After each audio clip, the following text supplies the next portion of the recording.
Hey there, and welcome back to another episode of Ruby Rogues. This week on our panel, we have Dave Kimura. Hey, everyone. Valentino Stoll. Hey, now. I'm Charles Max Wood from Top End Devs, and this week, I kind of accidentally booked this episode, but there is something that I wanted to talk about, so I just left it. I've been working lately, and I've been talking to a whole bunch of people about potential coaching engagements and things like that.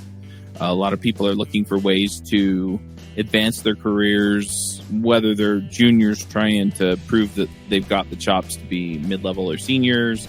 And usually it's tied in getting paid more, getting more recognition, and just advancing in general, feel like they're moving forward because a lot of people feel stuck. And then a lot of the advanced folks, it's kind of the same deal, except so they want to get paid more and stuff like that too. But they're looking for a different level of fulfillment, right? So if you're a junior and you're trying to move up, you're trying to open the door to better, usually technical jobs. But people at the top end, what they're looking for is, okay, where do I go now, right? And how do I even know what to focus on or what to work on or who to talk to or things like that? And so I've kind of condensed all this into how to stay current. But what it really is it's how to take control of your career. I kind of call people who have done this, who have kind of taken control of their career this way, trailblazers. And that's probably a term I'm going to be using more and more and more.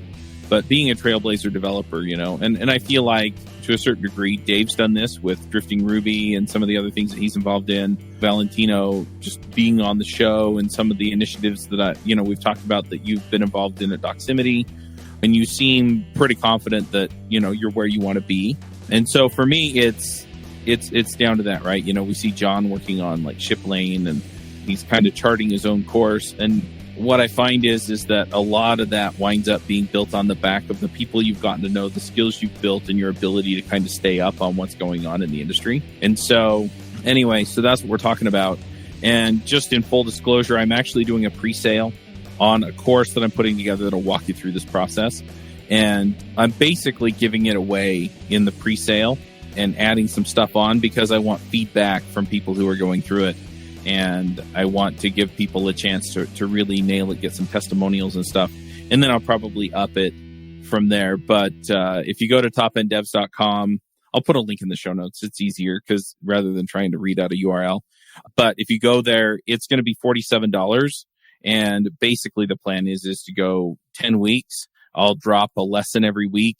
I may go back and edit lessons based on feedback, but I'll drop a lesson every week and we'll do a weekly Q&A call. And so if you get stuck on anything from that lesson or anything in general, you have questions about your career, you can just bring it to that call and we'll hang out for an hour or so and make sure that, the course is what people like you need, but also make sure that you're getting what you need out of what I'm putting out there. Hey folks, this is Charles Max Wood from Top End Devs, and lately I've been working on actually building out Top End Devs. If you're interested, you can go to topenddevs.com/podcast, and you can actually hear a little bit more about my story, about why I'm doing what I'm doing with Top End Devs, why I changed it from devchat.tv to Top End Devs.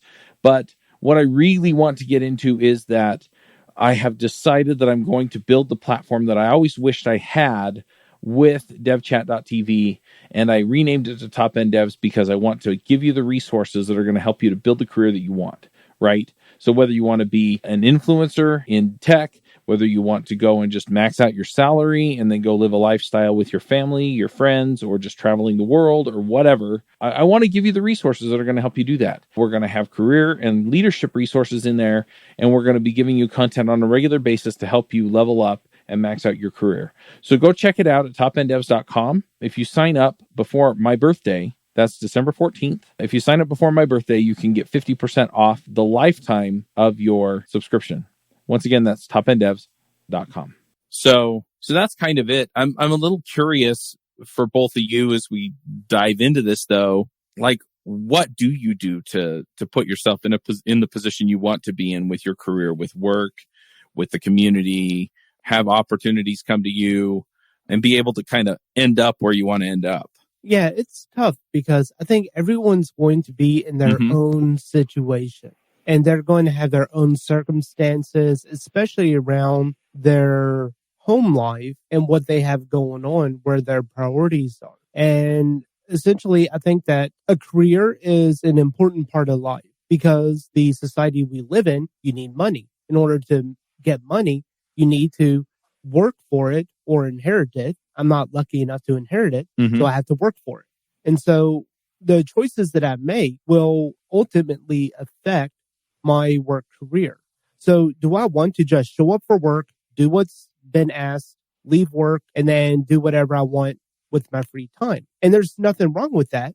But at the same time, unless if during those few hours that I'm working, unless if I'm displaying some exemplary performance or life-saving, game-changing things, then I think that my career will be limited as far as what I'm able to do or advance within a certain company. On the flip side, if I want to just get my name out there as much as possible, working for all different kinds of companies, staying there for 1 year at a time, that's going to get me a lot more exposure at different companies. And it's going to show that, I was able to do this at this company. I was able to increase revenue at this company and all this other kind of stuff. But I think that you are also hurting your potential learning. So yeah, you can be making a lot more because each job you go to, they're going to try to give you a better offer than what you're currently at. But usually, hopefully, but yeah, there is a point in which that will plateau, in which case, no one's going to pay you $5 million to be a mid-level developer. It's just, that's not realistic. So at some point there's a plateau. So what do you do at that point? Do you just stay at that plateau? I mean, still you're making bank. You're doing great for yourself, but you're not really learning anything more. You're not really advancing yourself personally to a different way of thinking or a different level of coding. And the only way I find myself able to learn that is by screwing up and having to then live with those mistakes instead of moving on to another company. So I don't know, maybe that's some stuff we want to unpack or kick off the conversation. Maybe. But are you advocating for doing this on your own stuff or just sticking around longer than a year at wherever you're working? I think it really depends on what you want to do. I think the first thing before we even talk about growing our careers and anything like that, we have to say, what do I want? What is it that I really want that's going to make me happy? I've thought this through. This isn't just some by the seat of my pants, just some whim, but it's rather something that I've really given thought to. I want to have a family at home where I can spend a lot of time with. I want to have a successful career and find that balance and see, in order to get what I want, what are the things that needs to happen? Do I need to go off on my own so I can build my own schedule? I can do that. Or do I need to invest in a company and stay with them long term? Yeah, that's the first step that I've come to as well, to be honest. The first lesson is what do you want? And effectively, yeah, that's what it boils down to, right?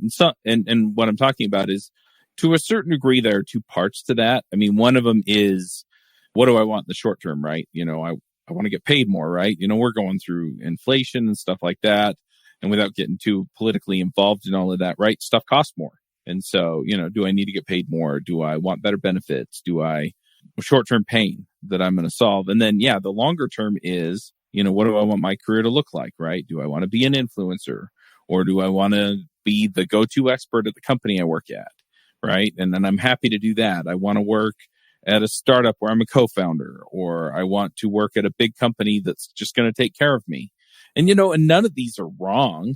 And I have a whole list of questions that kind of help you frame a lot of this stuff. But then you can start to work your way backward. Well, if I want to be the CTO at a startup that blah, blah, blah, blah, blah, then I need to learn enough technical knowledge to be able to kind of bootstrap things until I can hire people. And then I also need to have the team building skills and leadership skills to be able to run a technical organization within a company to get the job done when we grow. And so, that's where we start building into, okay, now that I know what I want, then it's, okay, now who's putting the information out there that I want? Who can I grab as a mentor? Who can I, right? The other steps to learning what you need to know. And then also, you're going to want to stay up to date so you can take advantage of the latest technology when you're in whatever position, right? Whether you're the technical expert or the influencer or the CTO or something else. so that when it comes down to it, you can make the right decision for the circumstances you find yourself in. And so a lot of this is just prepping for wherever you're going to end up in the future, what you're going to encounter as you go. One interesting thing that people always say, and by people, I mean like myself and just others I've talked to. So we will say, well, I want to make more money, but why do you want to make more money? How much more money? Yeah. It's one of those things where money in general is just a social construct of currency for trade. So why do I want this thing that really has no value in my life? So I could have $10 million or $5 billion and be just as happy as I am with making, $100,000 a year. So why do I want more money? Is it so I don't ever have to count the number of items and their costs when I go to the grocery store? I could just buy whatever groceries I want. Is it so I could afford a house, provide for a family, pay for children's insanely priced college education? So I think, why do you want to earn more money is a valid question to ask. Yep. Yeah, so much of this depends on really who you're working for, right? Like whether or not it's yourself, or if you're going to be working for somebody else, who are their clients, right? Like, is it a product company that you plan to be working for, or a consultancy where you're going to be working for many other companies, right? I think these are very important questions to choose the direction that you're headed. And a lot of those decisions kind of don't even come up, right, until you're at a certain stage in your development, right? And so early on, it really is important of just finding the right company. Because I mean, for the most part, I talked to a lot of early career people. I've volunteered at many of the Ruby conferences before as a guide. And it's just the stories you hear from people starting up. It's always, how do I know what company to pick, what direction to take? How do I make sure that I'm up to speed on all this stuff to learn? Which, if as soon as you join pick what company and path that you want to go to, any one is going to be better than nothing, right? Well, the other thing is that a lot of times, especially if you haven't experienced working at a big company versus a small company, or a startup where they're scraping things together versus an established product, you don't actually know which one's going to be the thing that you like. Yeah. And I mean, seeking advice from somebody on which one is better is still going to be hard to know, right? Even if you go and you say, okay, well, working at a bigger company, you're going to have, you may have more departments that you have to deal with, more people trying to steal your time. You may not be as flexible, right, in the kind of work that you'd be doing or something like that. You could say all these things, but it's really not going to make sense until you've gone through that, right? And so it's kind of hard to convey those kinds of messages. But what I think is more important is kind of talking to somebody who's gone through a year at where they're at, and they're either dissatisfied or something that, they need to change something.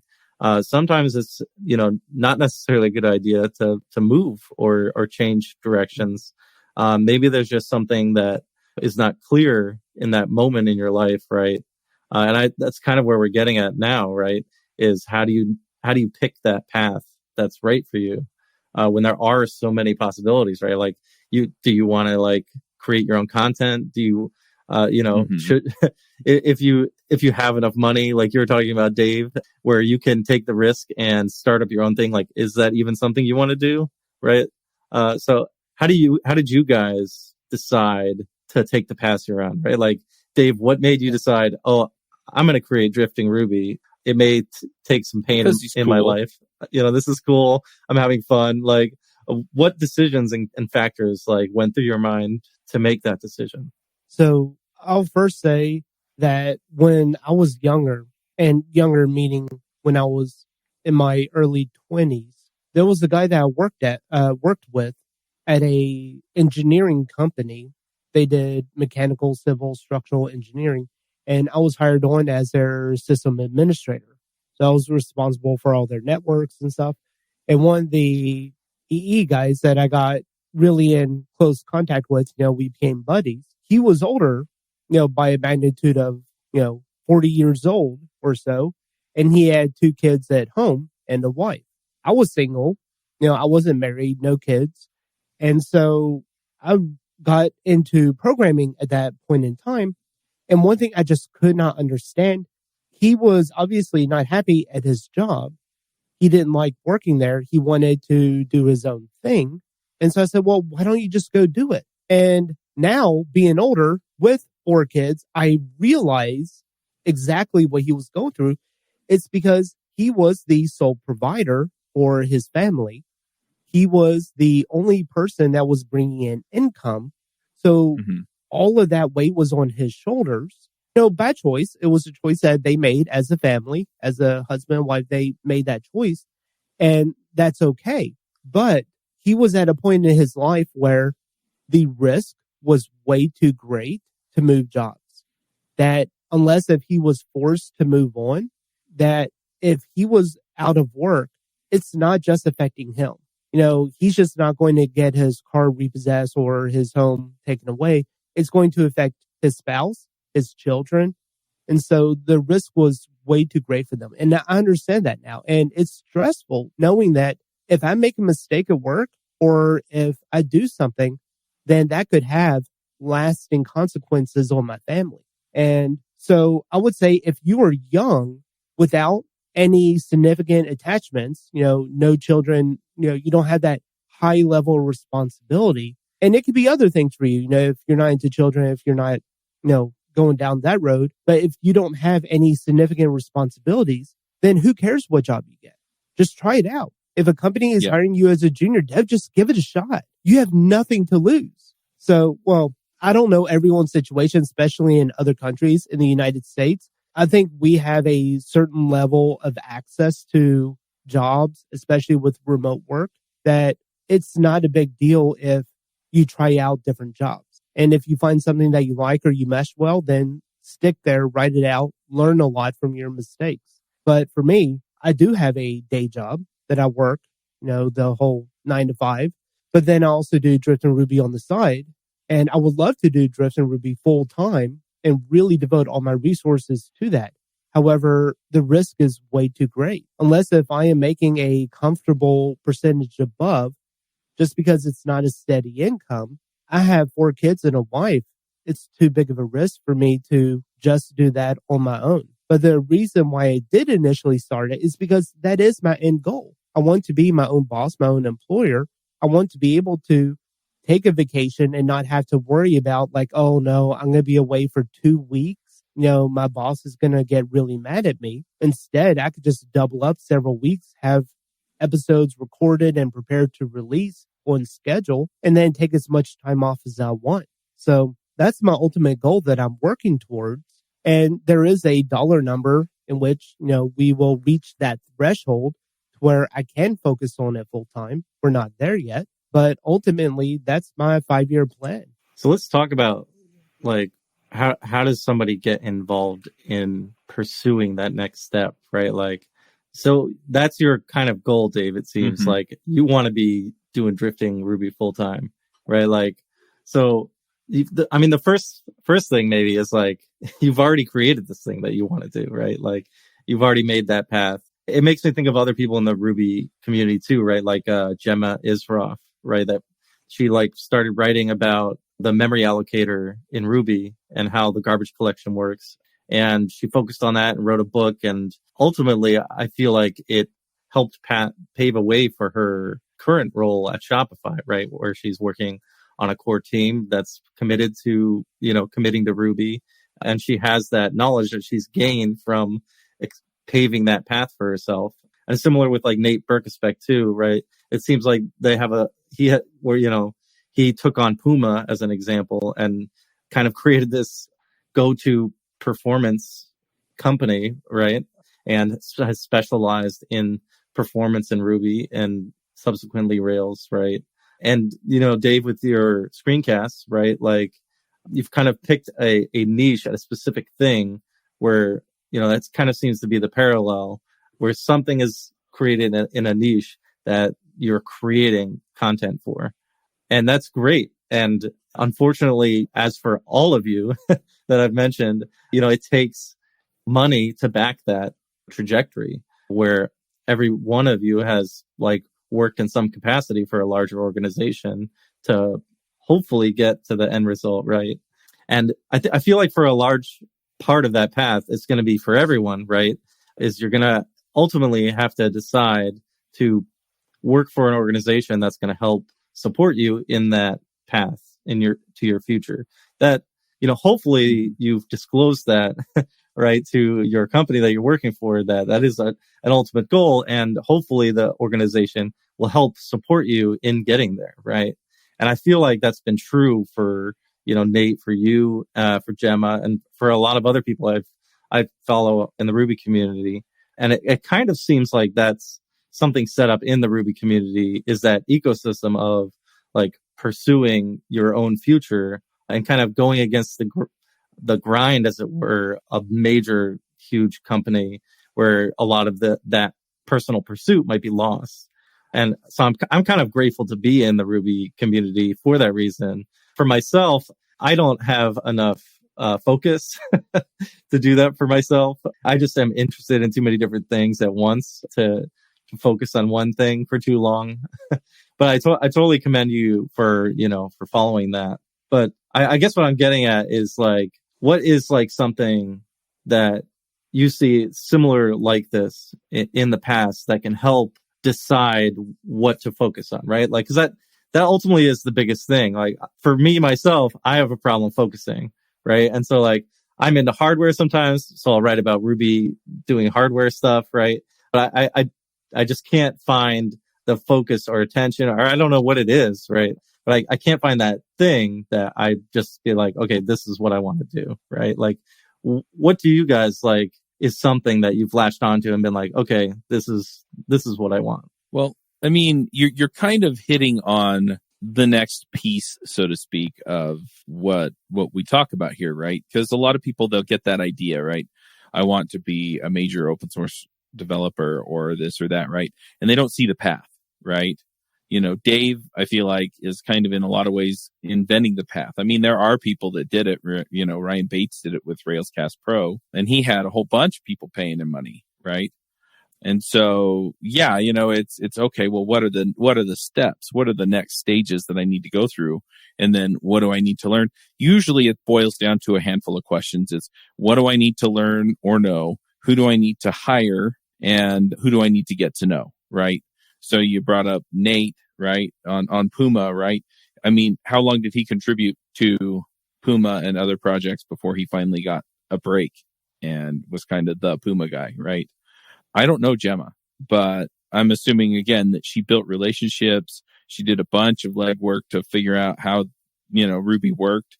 And then finally, was able to step up and step over the barriers that were in her way to get to where she wanted, right?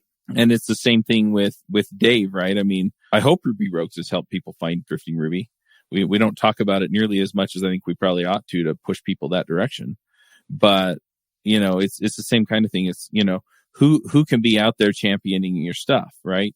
And how do you get to know those people? What tools, technologies, techniques do I need to learn? What marketing techniques do I need to learn, right?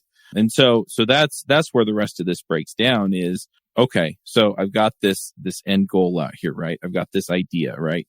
Drifting Ruby full time, right? So how do I get there, right?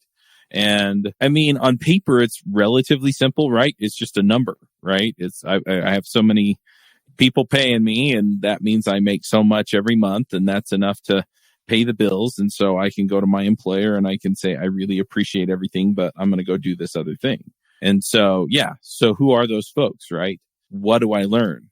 And that's kind of the next stage.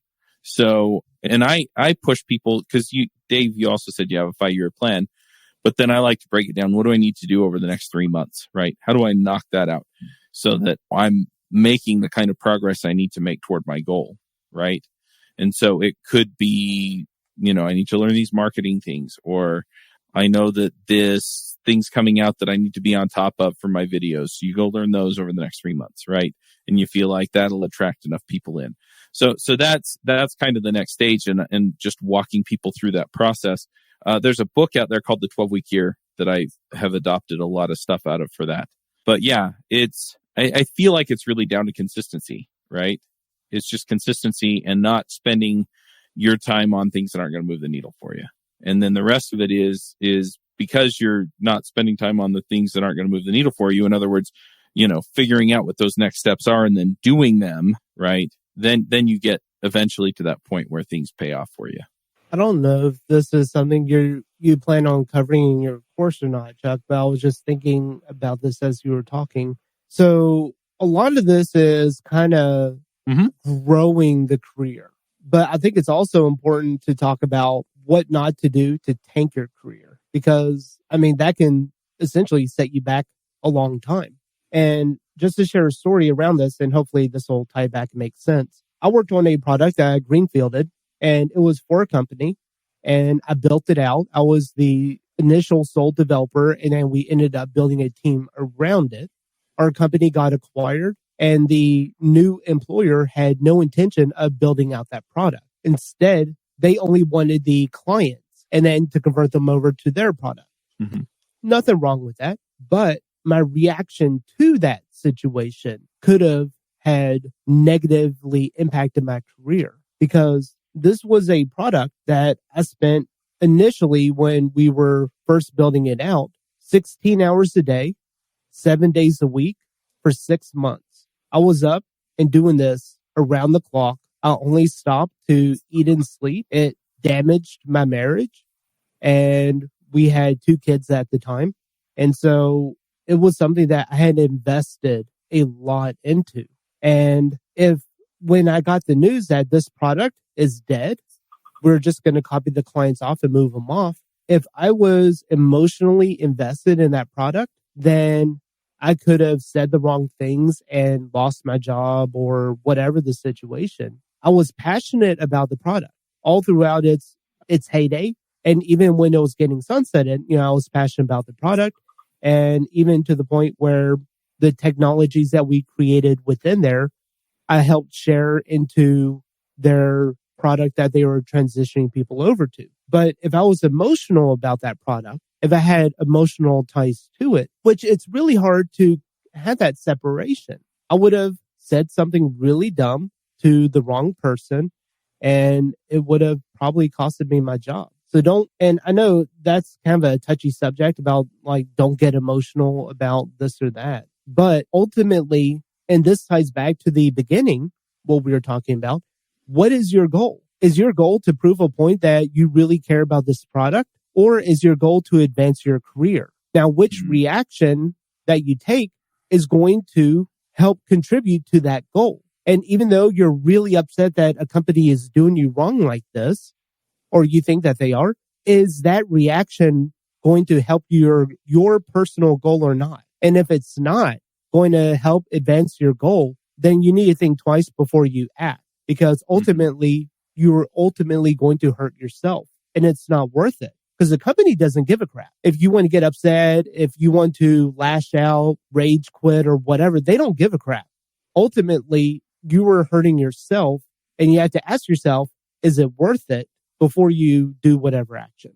Hi, this is Charles Max Wood from Top End Devs, and lately I've been coaching some people on starting some podcasts and in some cases just taking their career to the next level. Whether you're beginner going to intermediate going to advanced, whether you're trying to get noticed in the community or go freelance, I've been helping these folks figure out how to get in front of people, how to build relationships, and how to build their careers and max out and just go to the next level.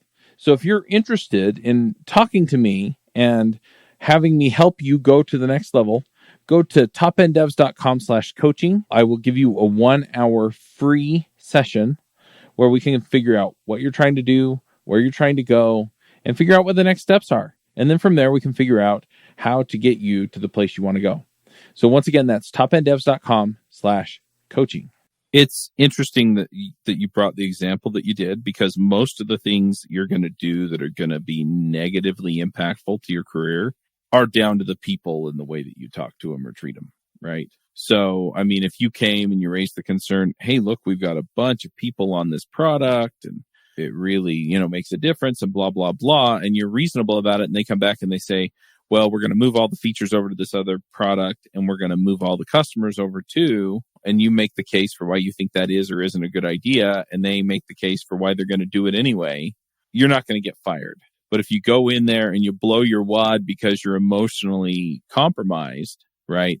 And you're insulting to people, and you do the things that really you shouldn't do in the way you treat people, that's almost always why I see people lose their job, right? It's usually not because they weren't technically competent or because they made a major technical mistake or anything like that.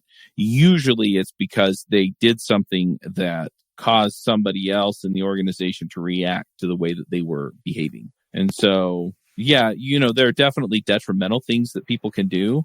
I really do plan to focus mostly on the positive things that people can do, because I think if you're focused on consistent learning, building relationships, and, kind of showing up within the company and within the community, those are going to be the things that open doors for you. And I'd rather talk about opening doors than the things that are going to close the doors. The other thing is that sometimes it may be detrimental, but it may be worth taking a stand as well. And you've got to know when to pick your battles, right?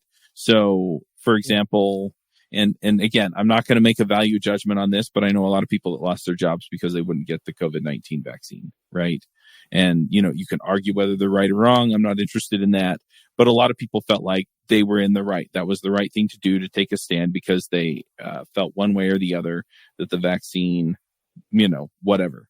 So I feel like if they firmly believed that it was harmful or unnecessary or infringed on their rights, and they were willing to take the hit for it, I feel like that was justifiable, right? But if you felt like, maybe I just don't know, or I don't care, or I'm really gung-ho about it, you getting the vaccine and keeping your job was also the right call, right? And so if you're making a sort of a moral judgment, I guess, depending on what you believe, that's fine, but you also have to be willing to accept the consequences, right? So there's some of that plays into it too, right? Can I go home and feel good about myself if I make this decision? And at the end of the day, I'm not your conscience, and I have no interest in being it. So that's a call you have to make. But yeah, in a lot of these cases, the example you gave, Dave, there's no positive outcome for posing a resistance or building a resistance, because they're going to do what they're going to do anyway. Yeah. Then just real quick, then you have other situations where there's a mass layoff, like we just found with Twilio. So they're not the only ones either. Yeah. Those are the out of your hand exceptions, but still how you react to that situation can make a difference in your future goals in employment. Because if I go online and start just bashing Twilio, saying how horrible they are, one, I could find myself in a lawsuit of slander.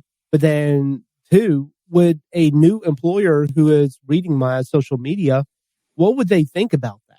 Right. Is that something that I would say to them directly? And if not, is that hurting my chance in achieving my goals? A lot of this reminds me of, too, there's kind of like an extra component or layer on top of all of this that seems to trigger a lot of this. And that's kind of like your gauge of how much work you're doing, right? And I'd like to visit this topic because there are so many people that get burned out in our industry. I mean, in a lot of industries, but ours particularly. And I think a lot of it, stems from putting too much work in specific things and not taking the appropriate time that your body needs. Because it's so easy to get caught up, especially once you start building a family and there's other dependents that you have to, that just start depending on you and taking your time, and your time is only going to get smaller as you get older, right? And then you get grandkids, and then it opens back up again. Mm-hmm. But like from now on, from when you're young, like your time just like starts like compressing itself down. And we keep talking about, focusing on, your 5-year plan or whatever that you want to get done and accomplish. And it's very easy. Dave, I imagine when you started Drifting Ruby that, you were putting in more hours than you had available, as sometimes it would probably feel like. Because I know I've done that on side projects where I've just started dumping time in because I was really excited about it. And then, realizing that my body actually needed a break from the things that I was doing, and the work that I was doing. And it's very easy to let that also affect, your paid job too. If you start giving your time too much attention outside of work too, that could also create these problems that could manifest themselves in different ways that maybe you're not thinking about. And so I just want to say it's good to get time for yourself, and not set your expectations of yourself too high. In that, know what you can do and don't do more than that, really. I think it's very easy to just let things fall apart and think that you're not in control, which you are. You're in control of all the time that you have to use. So if you feel overburdened in any way, it's time to just take a step back. And I feel like that's oftentimes not done. And at RailsConf recently, there was a great talk. I forget her name, but there was a great talk. She joined Vimeo recently, and she was talking about her just getting burnt out, putting too much time in, overwriting blog articles and trying to do it all and just not taking the time that she needs for herself. And I know that's a common thread in a lot of things. And it ends up, with people either getting fired or themselves leaving, especially a great place to work. And I want to circle back because finding that great place to work, an environment that helps support this, self-care, I think is very important. And maybe one of the most important things when you're looking for a place to help guide where you want to go even. There are so many great companies that do Ruby that help nurture your future. Yeah, I think there are a couple of things that I want to point out. I think depending on, again, where you want to get to, you may just have to, for a while, burn all the fuel you've got, right? And that's usually more the entrepreneurial ventures, depending on where you are and how you're set up. Versus, if you're trying to advance within a company or work for an organization like that, a lot of times they'll give you the resources you need for that kind of a thing. But if you're on your own, a lot of times you're on your own. The other thing that I want to point out is that if you want results that you don't see the majority of people getting, you've got to be doing things that the majority of people aren't doing. And generally what I find is that those are the things with a little bit of planning that you can fit into the day without a ton of time being taken up. And so I think a lot of times what we wind up doing on those burnout things is we pick something that's really big that only has a small payoff, and there are only small parts of it that really are going to matter. But if it's not worth risk, it's not worth losing your health. It's not worth losing your family. It's not, and so, there's definitely a balance to be found.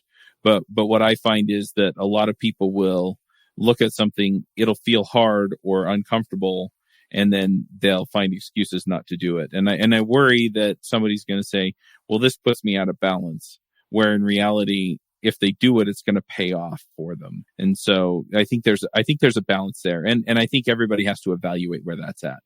I do want to talk oh, go ahead, Dave. And then I kind of want to take us into kind of the handful of things that I tell people to do as part of this, staying current and building up your career. I think it's also important to have some kind of distinction of things that are not helping advance my career and things that I don't want to do. Because there's been several weeks where I didn't want to record an episode.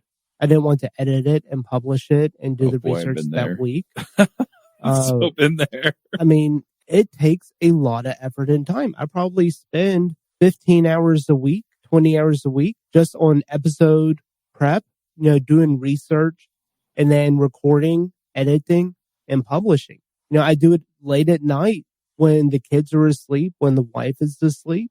And there's been weeks when I had COVID. There's, even though I was vaccinated, so it wasn't as terrible, I guess, but it still knocked me on my butt.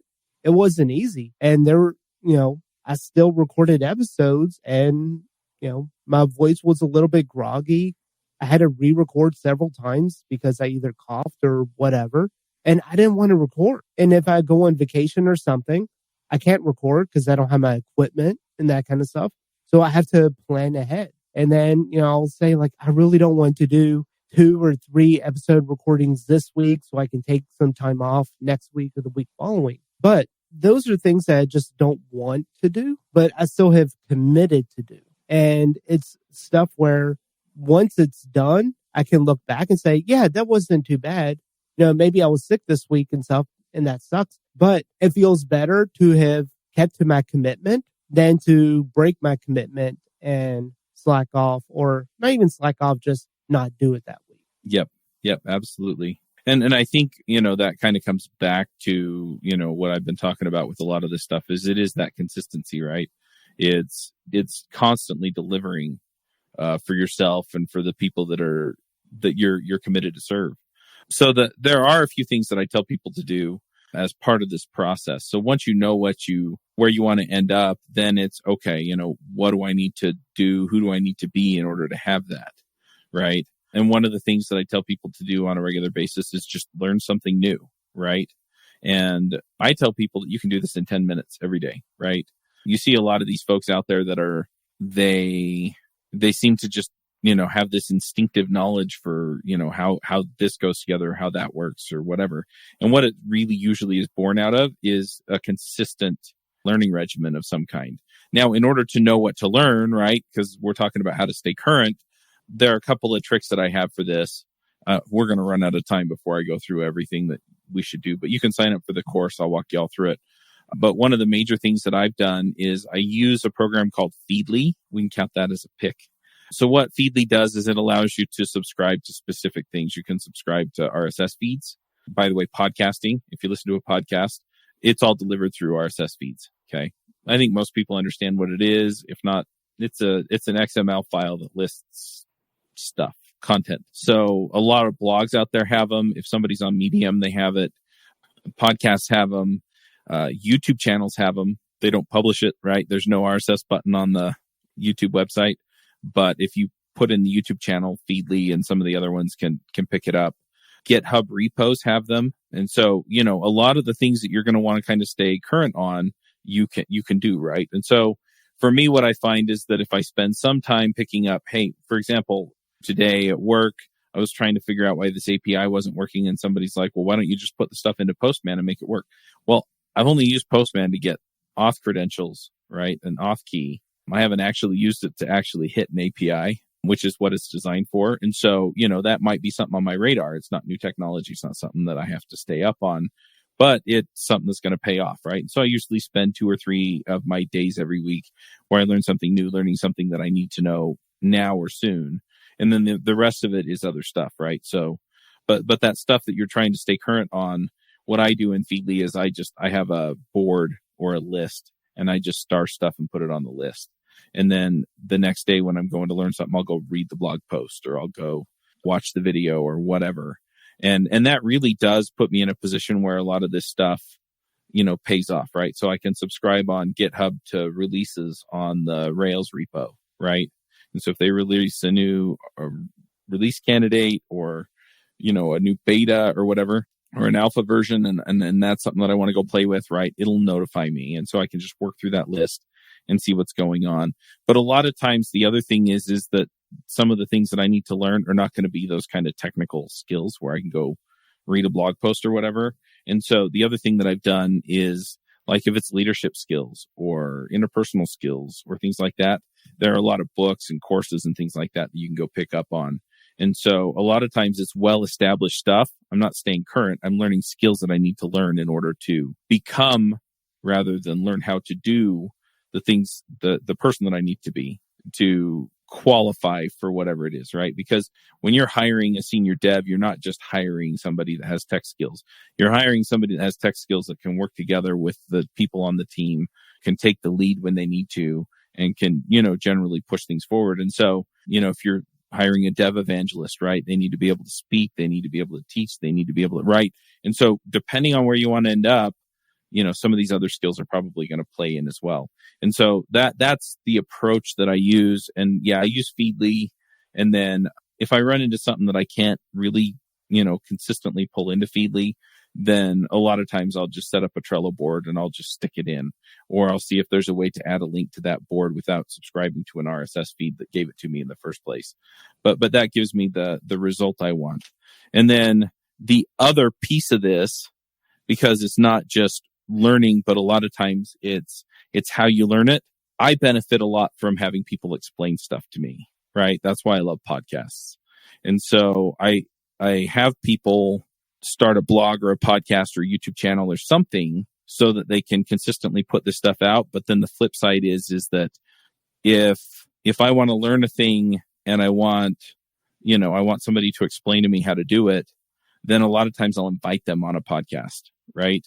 Or you can invite them to do kind of a text-based interview. I've seen those on blogs, right? Or invite them to your YouTube channel. And then you can just ask them all your questions and you get that free mentorship.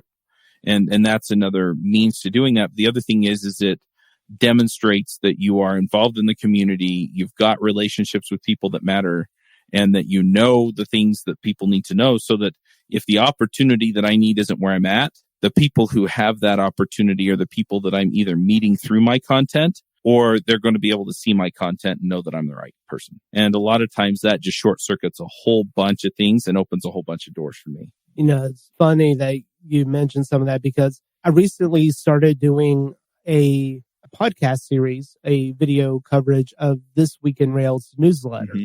And it's a curated list of all the different changes that have been merged into the Rails framework over the past week. And there's a team of people that curate it. I don't do it. I just do the video coverage of it. Right. But what I found myself doing every time, because I've been receiving that newsletter for many, many months now, but I would just kind of glance at it and then move on with my day, even though it's something that I'm really interested to see what is happening in the Rails framework. I wasn't giving it the attention that I needed to. Mm-hmm. So by producing the video coverage of that newsletter, I'm forced to read it. I'm forced to click on the links, dig in, find out more about stuff, and I'm discovering new things in the Rails framework that's either have been there for a long time, issues that other people have been experiencing and stuff. So that's been a really good way for me to do it. And the nice thing about it is that all the content is already prepared. I just have to read through it, do a little bit of investigative work, and then record and edit and publish the coverage. So that's been a good way for me to additionally keep learning, is by really taking the time to read through. The video recording is more for the community than as myself, but taking the time to sit and read through all of this content that's coming through, it has served me much better than scrolling through random stuff on Reddit or whatever. Right. Yeah. Feedly also does Reddit. It does Reddit, Twitter, newsletters, and RSS feeds. Yeah, I was going to save mine for picks, but since we're on the topic of learning, I mean, there's so many great free communities out there specifically for Ruby and Rails.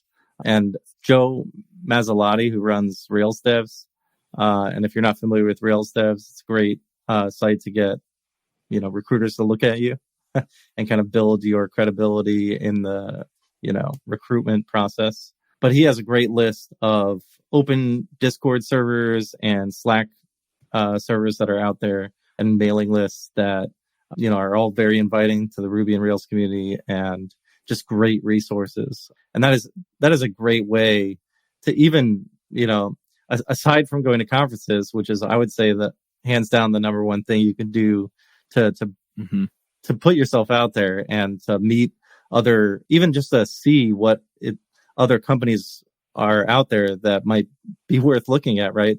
Because a lot of times it's very hard to know what is a good company and what's not. And you could tell a lot by the presence at some of these conferences very easily what companies stand out. Because for anybody that's not familiar with this, it's very hard to hire right now, specifically in our industry and our sect of Ruby. And going to any of these conferences, whoever's there hiring the most people is probably a good tell at the quality of the company if they're able to retain the people that are so valuable right now, right?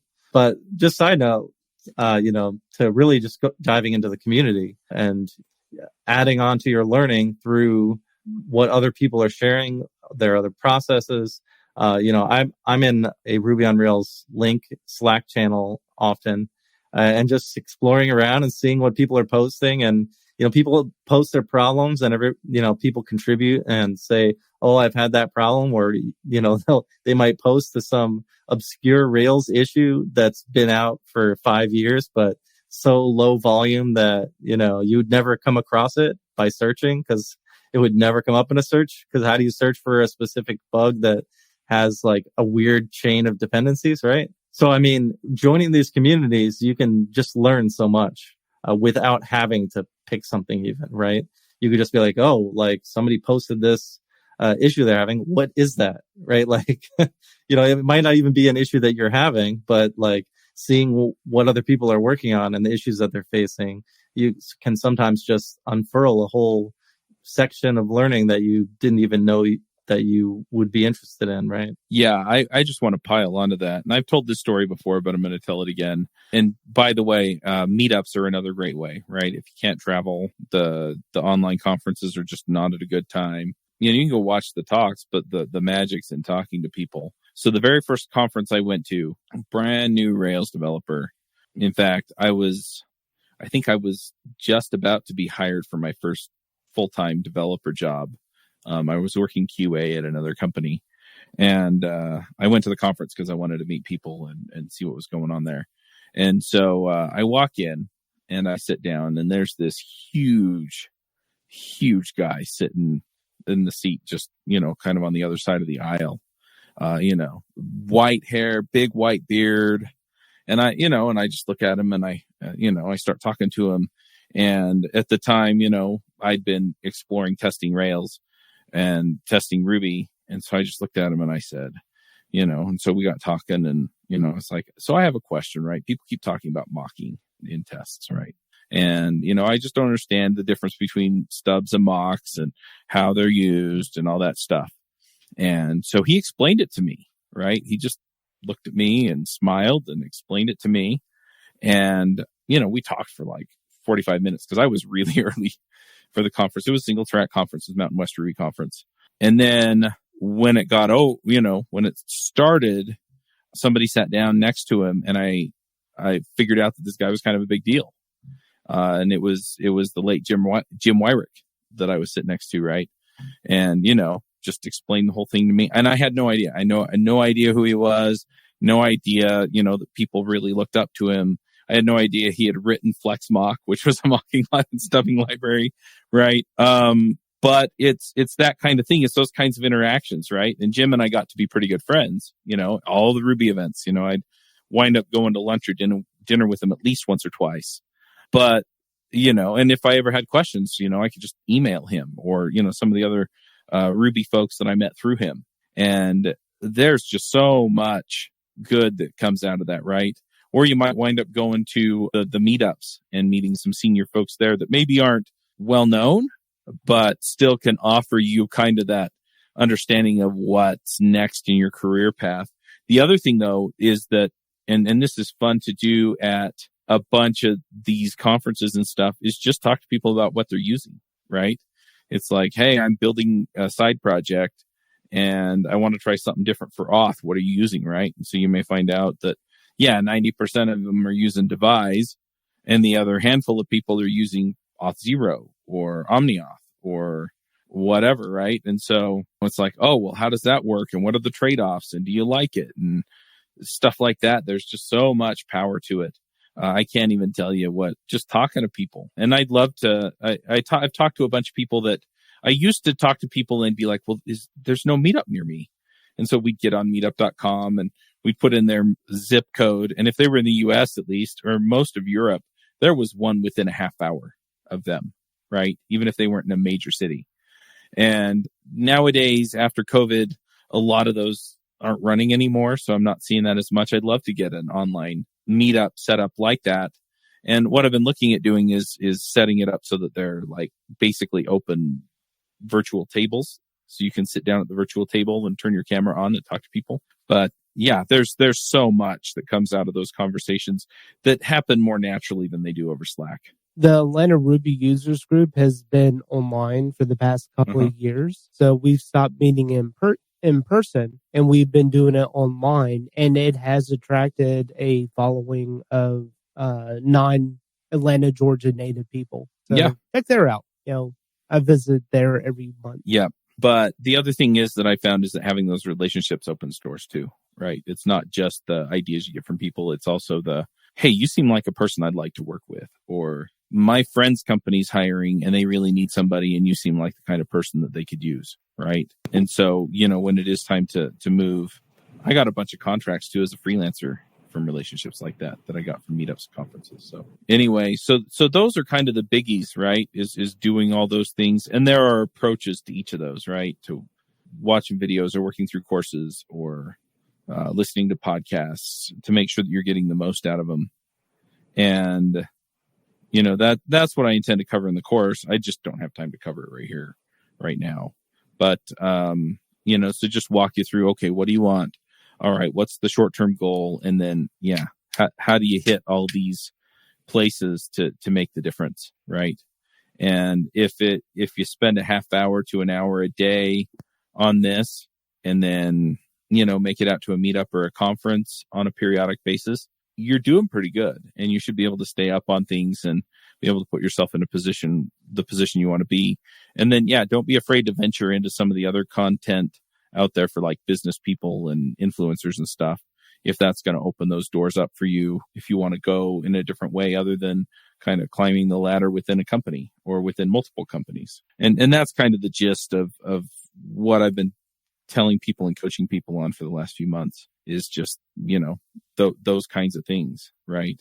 And I had one guy that I coached, and he started a Flutter podcast, and he's kind of the big Flutter YouTube channel and podcast out there these days now. And so you can find these opportunities.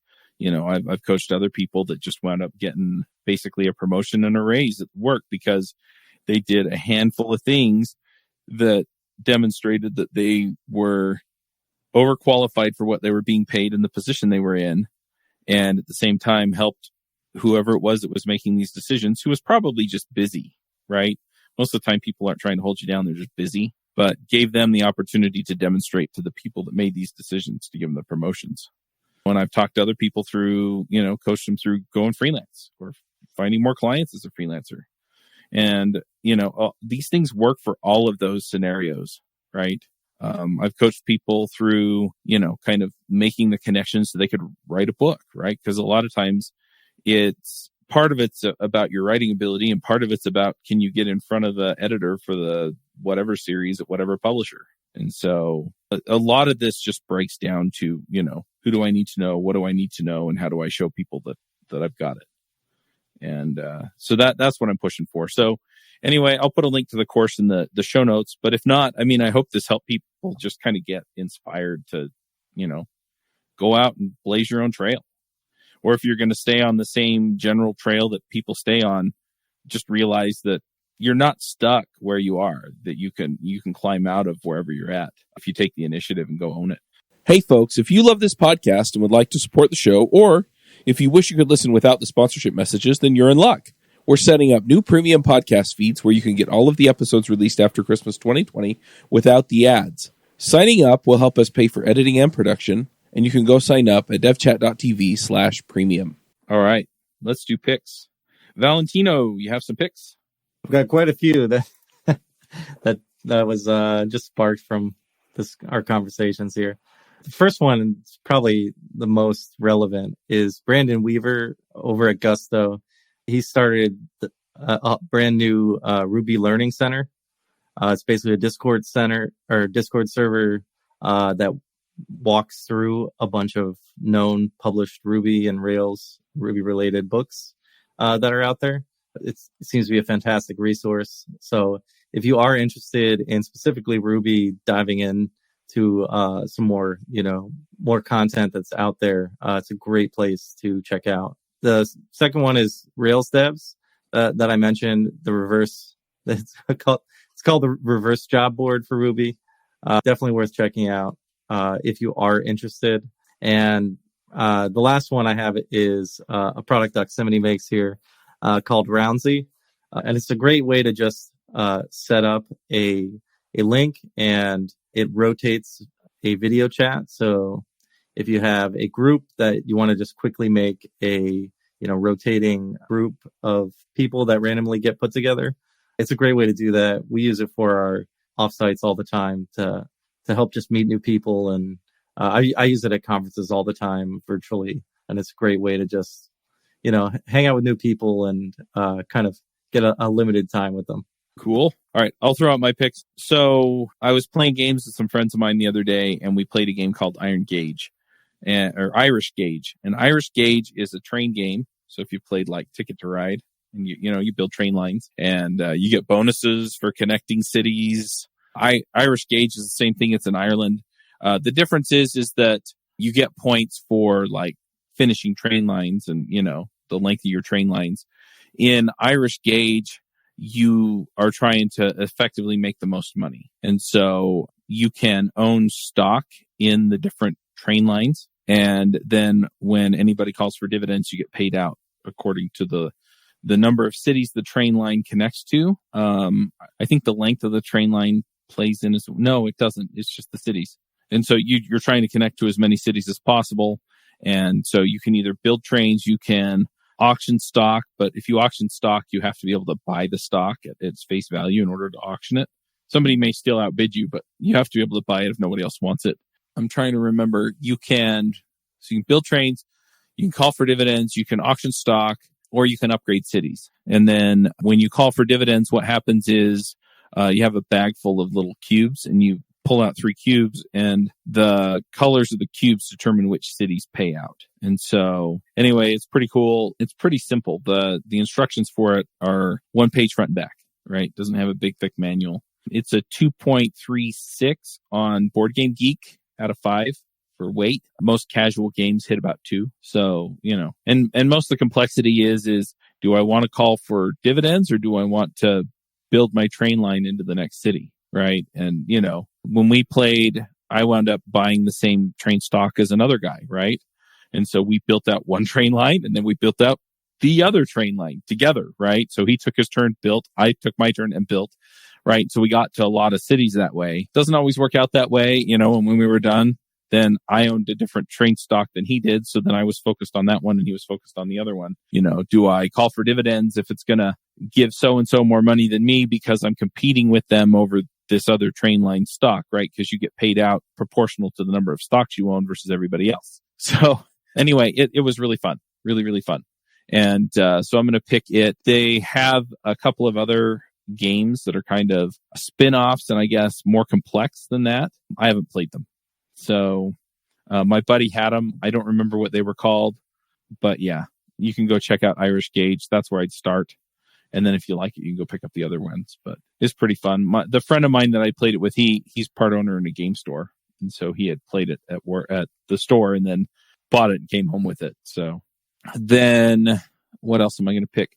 I've been reading a book series, a new book series, or listening to it on Audible. It's called, the first book's I Am Not a Serial Killer by Dan Wells. And yeah, the main character has sociopathic tendencies, I guess, for lack of a way. He's a sociopath, but, and so you see him kind of battling his nature to, want to commit murders and stuff. And honestly, I'm not a psychologist. So, if you know a whole lot more about psychopathy than I do, and it bothers you, I'm sorry, but I am not an expert there. I found it interesting, kind of reading through the struggles that he went through. But at the same time, I don't want to give it away. Anyway, it starts out somebody's murdering people in his town. And so he starts checking out what's going on and trying to figure out who's doing it. And once he figures out who's doing it, there's a twist. And the twist happens probably a third of the way into the book. And the rest of it is him trying to figure out how to stop the killings. But anyway, so really, really, I really enjoyed it. And it was a short listen on Audible. So I've already picked up the next one. And yeah, anyway, so I'm going to pick that. And then I did want to shout out about the course. So just go to topenddevs.com, click courses. It'll be listed there. The other thing that I'm doing is I'm updating the coaching offerings, so we'll have weekly calls and, I'll walk you through advancing your career if you want kind of more one-on-one focused stuff, right? Because, if I have a whole lot of people sign up for the course, the weekly calls, I'm going to try and prioritize the things that I can and then answer everybody else in the course setting. But if you want one-on-one where I'm, talking to you, or one on like 10, where I'm talking, covering things for everybody. Both of those options are going to be available. And then finally, the last thing is I'm going to start a book club for developers. I think I'm probably either going to reach out to Kent Beck or Bob Martin and see if we want to cover one of their books for the first book. And yeah, we'll do a weekly call as we go through those books. And then I'm going to set up a discourse forum for the book club so that if you want to join in, you can. And yeah, so if you're interested in any of that, just jump on topenddevs.com and should be available. I did postpone Rails Remote Conf to January. So if you were looking forward to that, look forward to it a little further in the future. And yeah, that's pretty much what I've got. Dave says in the chat that he doesn't have any picks. So unless he wants to unmute and change his mind, we will. We should pick Drifting Ruby for him. We should. Dave picks Drifting Ruby. It's awesome. I actually watch his videos all the time, and I highly recommend it for anybody interested in learning some great stuff. Yeah, they're exceptionally well done. And the thing that I like, because some of the videos that I've watched that are kind of in this arena, they kind of ramble through, and it's like, oh well, this didn't really good. And his are really well put together and really well thought out, and they flow really well.